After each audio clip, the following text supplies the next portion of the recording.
everybody wants to talk about Luna. Everybody wants to talk about UST. Well, I have a guest today who could probably talk about that better than anyone else because he was reacting to it in real time on Celsius. Alex, thank you so much for joining again. Hey, Scott, how's it going? Watching your show, getting real-time updates. So, we're all feeding off each other. So thanks for having me as well. It has been a crazy time, and I have to imagine it's been a pretty long week for you, probably short of sleep and trying to react. So listen, it's been reported. Obviously, I think I actually have the story right here. It's been reported that you guys pulled $500 million out of Anchor Protocol amid Terra chaos. Can you talk about what happened? Well, Celsius has billions of dollars deployed across CeFi, DeFi, different platforms. Obviously, we lend to institutions, exchanges. We are the liquidity provider. So we do have assets in different locations to earn yield, right? To pay rewards that our community that's why the community is with us.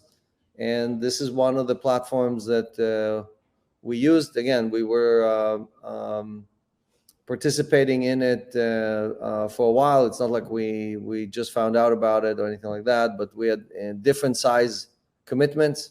And again, in November, I think we in total managed about 30 billion. Now it's about probably half of that because the market's corrected.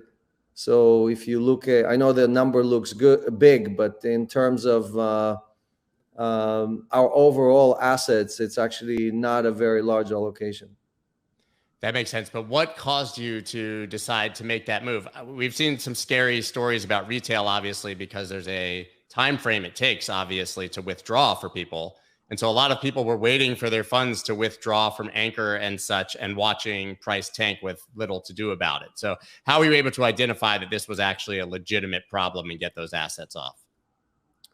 So Celsius has a very robust risk and security team. So like our security team is 50 strong. Our risk team is almost 20 people. And so our teams are larger than most of these crypto hedge funds or protocols or DeFi guys or whatever, right? So we just have a much more broad coverage of the markets at all times, 24/7. Which unfortunately, again, the little guy can't have, right? So if you're managing your own account, even if like the two of us, we didn't sleep this week, but you still need to get few hours in. And during those few hours, no one is covering you. No one is backing you up, right? So with Celsius, that's the whole point. When you use the Celsius platform, we watch it for you 24/7. And when something's happening, when we have fear that there's something going on, and it's not just this platform, I mean, any platform, right? We take the necessary action and we move assets quickly to make sure that our funds are safe and our customers are in good shape. So, I think most of the platform out there need to beef up most of the providers out there, the hedge funds, the institutions, don't have as much coverage or the depth of knowledge that Celsius has. We went through 5 winters, right? So we weathered the storm better than most for 5 winters already. And just in the last 12 months, I think we had 2 winters, right? So, or 2 major downturns. So we've had 1 month of summer, which was last October. The rest has basically been winter. but to make a point here, because I think it's important, the financial markets, right? The TradFi is being tested every 15 years, right? Every 15 years we have. Last time we had a major downturn was 2008, right? So 2020, the Fed jumped in, caught the falling knife, and got all of us out of trouble, right? They reflated the economy. And this time they're not doing it, right? This time they're standing on the sidelines and they're letting whatever happens. Because fighting inflation is more important for them than saving the stock market, right? So for now, exactly. So it's important for people to understand that crypto gets tested every 6 months, right? And this is not a stress test on a spreadsheet like the FDIC or the Fed does with banks.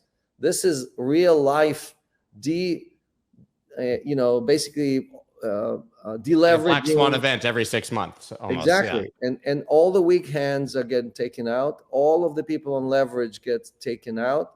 And basically coins move from weak hands to strong hands.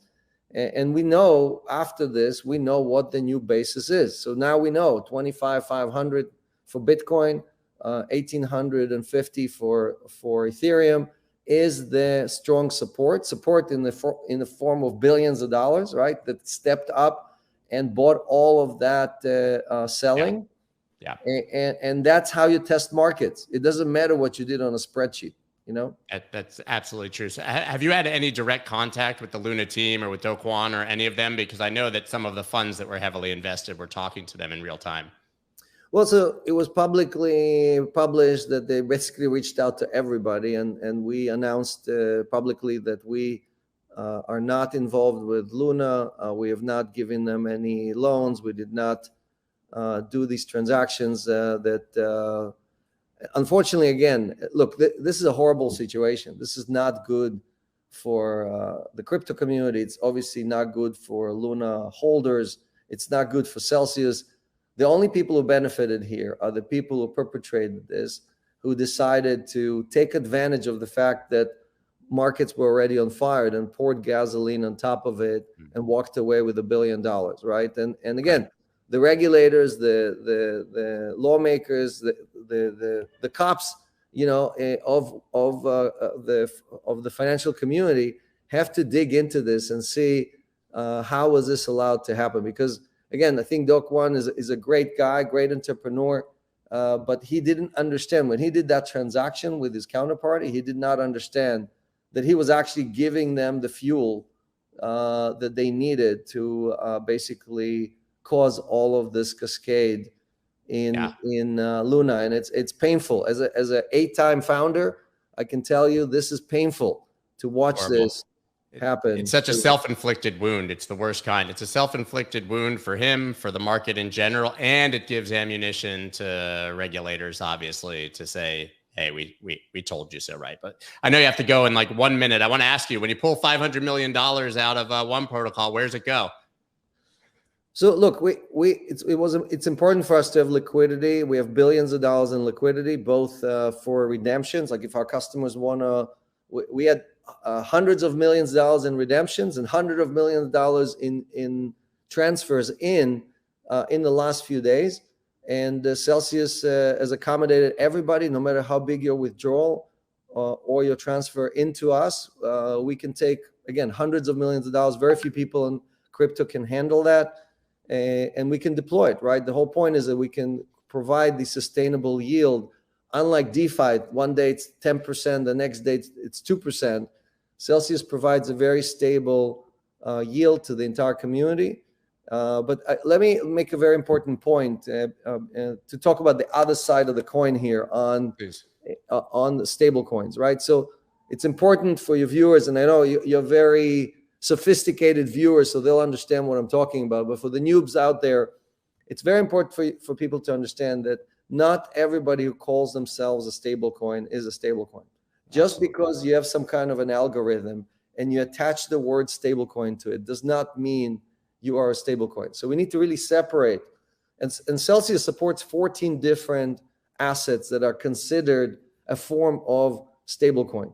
But we group them into different buckets, right? So you have the USDC, the TUSD, the USDP, which is the Paxos coin. And you know that for every dollar every token, every ERC20 that is issued, there is $1 sitting in a bank account in the form of cash or in the form of treasuries, right? So it's one-to-one peg, no question about it. You can redeem it at any time. And people have to understand that just because something trades at 98 cents, even if USDC trades on some exchange at 98 cents, that means nothing. You can go if you can redeem it one for one, that's all that matters. Exactly. But people don't understand that. They look at the exchange, a price on an exchange, a price on Binance, or a price on FTX just means that the willing buyer and a willing seller exchange hand at 98 cents. On that platform. On that platform. That has nothing to do with USDC or USDT or anybody else. And it's important that people understand that, because when I see everybody in the crypto community talking about DPEG, There was no DPEG for USDT or Nope. for USDC. Yeah, I had Paolo Arduino, obviously the CTO of Tether, on 2 days ago, and he was just casually tweeting as everybody was fudding it yesterday, saying USDT's DPEG. He's like, oh, we're at 300 million in redemptions, not a drop of sweat. Like, here we are, 700 million in redemptions, no big deal. They have the cash, you exchange it. But people, in the financial markets, right? You have these tools where you have basically a dollar pegged money markets or commercial paper systems, where they are the redemption. They both the pricing and the redemption mechanism tied into one. So people think that exchanges are the ones representing the price of a peg or a DPEG. And that's where they don't understand. They need to understand in crypto, those two are two separate institutions. And it's very important for us to understand that there's three groups, right? There is the fully backed stable coins, right, that are regulated. Most of them are trust companies. Some of them are even basically governed by the NYDFS, right? So that's the highest standard in the nation, right? So again, Paxos and so on.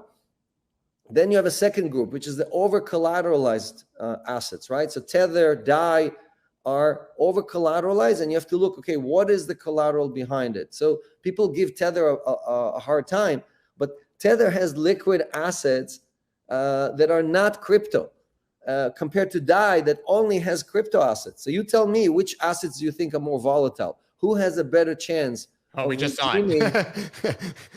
During rough times like we had in this week, who's going to have a better peg if they're over collateralized, DAI or Tether, right? So, but they're in a different bucket, right?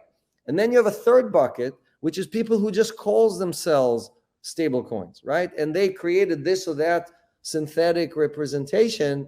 And basically you're taking very high risk when you buy into that scenario. And again, Luna created its own little world, right? Wasn't so little. It was $50 billion of market cap that just disappeared, but it was its own world. When that bubble collapsed, it did not affect anything on the other stable coins that are either over collateralized or pegged. So it's important for people to understand that these are three completely different worlds, and bunching them together or thinking that the entire crypto industry is a mess like what happened here is just not doing justice to all the hard work we've put in over the last 13 years. Absolutely. And what do you think happens to UST, Luna, Do Kwon himself after this, and even other algorithmic stablecoins? Yeah, I have no idea. I mean, I'm not close enough. We obviously observers like you. I don't know any of the details better than anybody else. What we're focused on right now is just servicing the Celsius community, making sure that they can use our on-ramps, our swaps, our loans, right, our yield to rebalance their portfolio, to really make decisions, life decisions about what they're doing going forward. And every market disruption is an opportunity, right? And, Scott was telling you that, he was buying. I was buying last night. I waited as well to kind of get a confirmation, but I decided that, again, this inflation number that we got was effectively the confirmation, right? All that is priced in. Yeah. All of that is priced in. And we're basically already had the bear market. Now we're exiting the bear market, right? It's going to take some time. We're going to have to heal the wounds. But as long as the next month and the month after inflation numbers are not higher than what was printed a few days ago, we're all going to be in great shape. Well, the comments I can say are extremely positive generally from as I glance over, and we think we need to get you on cable news to do that exact explanation, right? Well, the biggest fear is always one more point that I think will clarify to people, because it's a very important point. Most people see all these news and they don't understand that they're all connected. It's all dominoes touching each other, right? So the crypto market is in distress because it's watching the stock market. The stock market is in distress because it's watching the Fed, and the Fed is watching inflation, right? So all these things are connected. You have to understand that all these things are dominoes, and they're all falling badly right now because numbers are getting worse, but they're all gonna rise back to the living when numbers are gonna get better. All of that is already priced in. And it starts backwards, right? I just said this on CBS, but you go back to March 22, Bitcoin bottomed, the stock market bottomed 10 days later, and Bitcoin went up 17 times while the stock market doubled. Exactly. I expect the exact same thing. Just zoom out and look at what's happening long term. Again, if you plot the S&P versus Bitcoin over a 10-year period, the S&P lost 99% of its value. Okay, already, that's already happened. That's already in the history books. And we haven't even started. We haven't even gotten started. So Alex, I'm a buyer. I'm a buyer. Scott is a buyer. Thanks for having me, and we'll do this again.